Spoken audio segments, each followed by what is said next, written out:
తెలంగాణ ప్రజలకు నమస్కారం. రేవంత్ రెడ్డి ముఖ్యమంత్రి గారు, మీరు ఒట్టే చెప్పాలి. నిజంగా మీకు జూబ్లీ హిల్స్ కాంగ్రెస్ పార్టీ గెలవాలని మీకుందా? అది గెలిస్తే మీ సీటుకు గండమనే భయంతో మీరు కాంగ్రెస్ పార్టీని ఎన్నికల ముందు ఇంకా బలహీన పరిచే పరిస్థితి తీసుకొని వచ్చారు.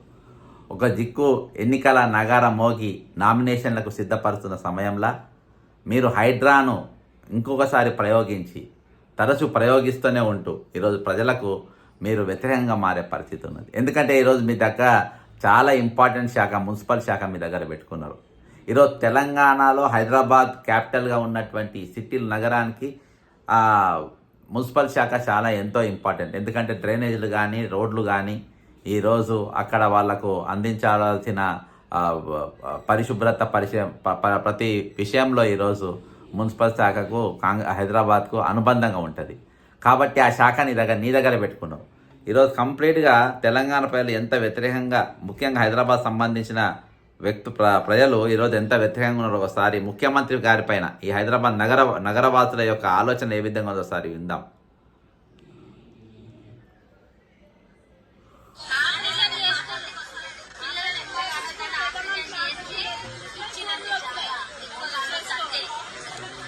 నీళ్ళు కూడా పోయిందమ్మా.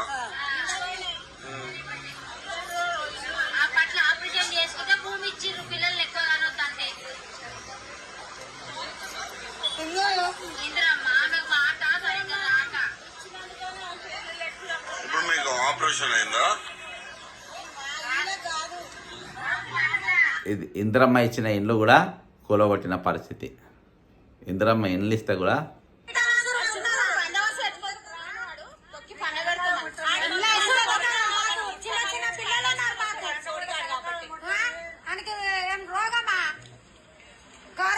పేదలాడే భూములో గుంజుకోవడానికి బస్తీలో మొత్తం ఇంకోరి ఎవరికైనా డబుల్ బెడ్రూమ్ వచ్చిందా అడ్జస్ట్ లో కానీ అడుగు నువ్వు ఆయన కరెంట్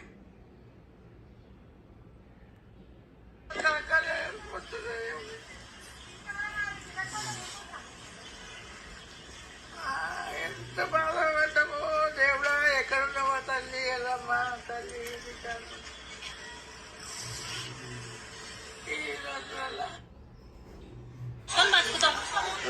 ఇప్పుడు ఎట్లా మరి మీ ఇల్లు పోయింది, మీరు ఎక్కడ బతకాలి? మీరు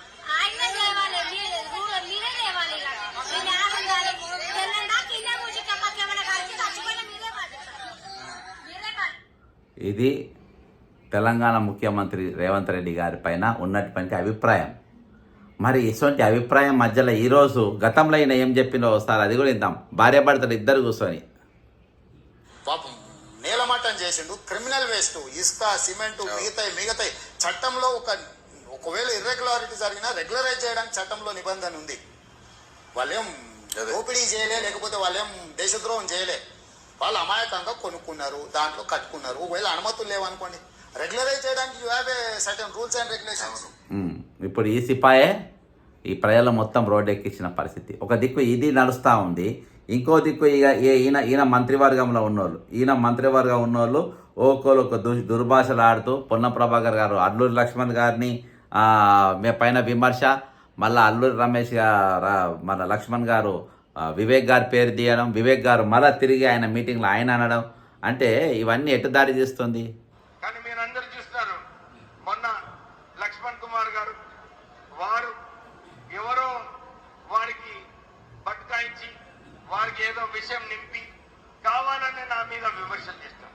అది కూడా మాలాగా ఒక మంత్రి చెప్పి అవసరం అది కూడా మాలాగా జాతికి చెందినవని చెప్పి విమర్శలు చేయడం జరిగింది. అక్కడ అందరు చూస్తారు, టీవీలో చూస్తారు, ఈయన చెప్పుకుంటాడు. ఇక్కడ కాకుండా ఇంకా ఈ మంత్రిగా ఉన్నటువంటి పెద్దలు వివేక్ గారు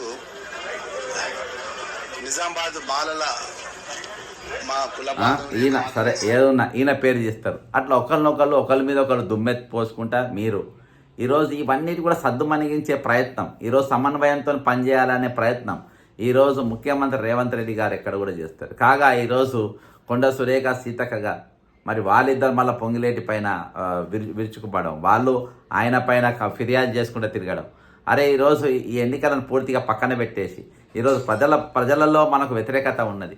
ఈ వ్యతిరేకతను ఏ విధంగా మనం తక్కువ చేసుకోవాలి, ఈ వ్యతిరేకతను ఏ విధంగా పాజిటివ్గా చేసుకోవాలి అనే ఆలోచన పూర్తిగా కంప్లీట్గా పక్కన పెట్టేసి ఈరోజు ఇక్కడ కాంగ్రెస్ పార్టీని ఓడగొట్టుకోవాలి, కాంగ్రెస్ పార్టీ గెలిస్తే మాకు ఇక్కడ అవకాశం ఉండదు, కాంగ్రెస్ పార్టీ గెలిస్తే రేపు మాకు ఇక్కడ ఛాన్సెస్ ఉండేయని ఈరోజు ఆయననే ఓడగొట్టుకునే ఆలోచన ఈరోజు ముఖ్యమంత్రి రేవంత్ రెడ్డి గారు చేస్తూ ఉన్నారు. ఇది మరి అధిష్టానం కల్పించుకొని దీన్ని సరిదిద్దే ప్రయత్నం చేస్తున్నట్టే వాళ్ళు కూడా ఇక్కడ కనబడతలేరు, చేసే పరిస్థితి కూడా ఇక్కడ ఉన్నట్టు అనిపిస్తలేదు. మీనాక్షి నటరాజన్ గారు ఎక్కడ కూడా ఈరోజు ఆమె యొక్క ఫోర్స్ కానీ లేకుంటే ఆమె ఎక్కడ కూడా ఇంటర్ఫియర్ అవుతున్నట్టు ఎక్కడ లేదు. ఈరోజు మొత్తం గాలికి వదిలేసిన పరిస్థితి ఈరోజు తెలంగాణలో నెలకొన్నది, అది కొనసాగుతూ ఉన్నది.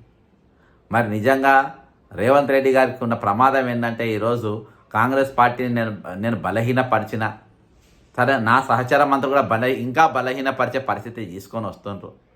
కానీ ఈరోజు ఒకవేళ ఆ సీటు గెలిస్తే కాంగ్రెస్ పార్టీ బలంగా ఉందనుకొని నన్ను ముఖ్యమంత్రిగా మార్చే అవకాశాలు ఉన్నాయి కాబట్టి ఇక్కడ గెలవద్దు, గెలిస్తే నాకు ప్రాబ్లం అని ఈరోజు ఆయన సోను కొంచెం సిండికేటు వీళ్ళందరూ కలిసి ఈరోజు వ్యతిరేకంగా పనిచేసే పరిస్థితి. ఆయన టికెట్ కూడా ఇప్పుడు నవీన్ యాదవ్ కాకుండా టికెట్ కూడా ఎక్స్ఎంపీ రంజిత్ రెడ్డికి ఇప్పించుకునే ప్రయత్నం చేశాడు. ఒట్టే చెప్పాను, నేను రంజిత్ రెడ్డి పేరు చెప్పిండా లేదో సార్ ఒట్టే చెప్పాను.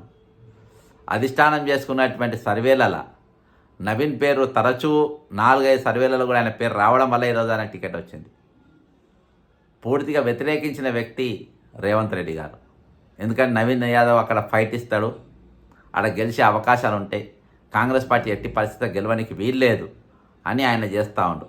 ఇక ఇది నవీన్ యాదవ్ టికెట్ వచ్చింది కాబట్టి ఈరోజు ఆయన ఇక మంత్రులు తన్నుకుంటుంటే వాళ్ళని గురించి వాళ్ళని పిలిచి మాట్లాడి ఈ పరిస్థితిని సద్దుమణిగించే తట్టుగా చేయడే ఆలోచన ఈరోజు ముఖ్యమంత్రి రేవంత్ రెడ్డి గారికి ఎట్టి పరిస్థితులు లేరు. ఎందుకంటే సమన్వయం చేసి సమన్వయంతో అందరు పనిచేస్తారు. అక్కడ ఆ వాతావరణం నెలకొల్పద్దు. ఈరోజు ఏ విధంగానే నష్టం జరగాలి అనే ఉద్దేశం ఇంకో పక్క. ఈ అనేకమైన దురాలోచన ఈరోజు పెట్టుకొని ముఖ్యమంత్రి రేవంత్ రెడ్డి గారు మరి పనిచేస్తూ ఉన్నారు. ఇంకో దిక్కు 42% రిజర్వేషన్ అక్కడ బీసీ టికెట్కి ఇప్పించిన ఒక దిక్కు రిజర్వేషన్ ప్రకటించి ఇంకో దిక్కు అన్నం గుంజేసిన పరిస్థితి. కాబట్టి ఇన్ని వ్యతిరేకతల మధ్యలో ఈరోజు జూబ్లీహిల్స్ ఎన్నిక మరి ఏ విధంగా దాన్ని ఒడ్డుకేస్తారు, ఏ విధంగా చేసే ప్రయత్నం చేస్తారు అనేది కాంగ్రెస్ పార్టీ కార్యకర్తల భుజస్కంధాలపైన ఉంది. కానీ ఈరోజు అది ఎట్టి పరిస్థితుల్లో గెలవాలనే ఉద్దేశంతో ఈరోజు కాంగ్రెస్ పార్టీ కార్యకర్తలు పనిచేస్తున్నారు. కానీ ఈరోజు మంత్రులు కానీ ముఖ్యమంత్రి కానీ ఎక్కడ కూడా బాధ్యత లేదు, ఆ బాధ్యత ఉన్నట్టుగా వాళ్ళు ఎక్కడ కూడా ప్రవర్తిస్తలేరు. కానీ ఒక బాధ్యత లేని ముఖ్యమంత్రి రాష్ట్రానికి, ఒక బాధ్యత లేని నాయకుడు కాంగ్రెస్ పార్టీకి, ఈ రెండింటి వల్ల నష్టపోతుంది ఎవరు? తెలంగాణ ప్రజానికమే. ఖచ్చితంగా బక్క జెడ్సన్ ఫ్యాక్ట్స్ను సబ్స్క్రైబ్ చేయండి. మీ యొక్క అభిప్రాయాన్ని కామెంట్ రూపంలో తెలపాలని కోరుకుంటూ సెలవు తీసుకుంటున్నాను. జై తెలంగాణ, అమరవీరులకు జోహార్లు.